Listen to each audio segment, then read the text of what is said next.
sapagkat ako'y busy. Ito totoo lang.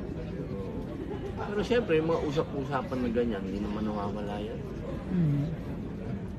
Andyan na yan eh.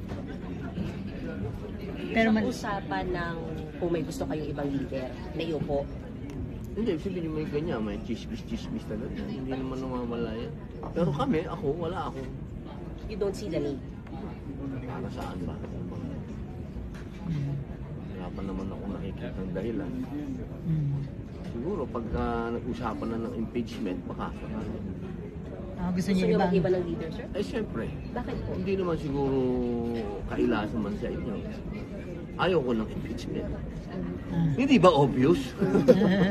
Impeachment mo yun, sir. Dalawa sa yung kasama ng impeachment. Hindi ako eh. Ayaw ko ng impeachment. Siguro doon lang. Sabihin niya. So gusto niyo maging SP? kung Wala akong sakali? gusto.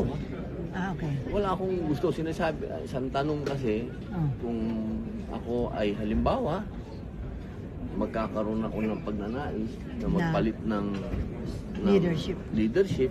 Sa usapin na halimbawa, impeachment.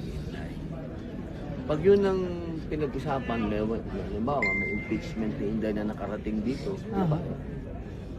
So ang gusto Obvious niyo, naman.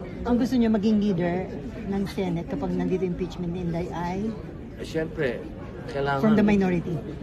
Pro, Inshallah, God willing. yung pro Sara?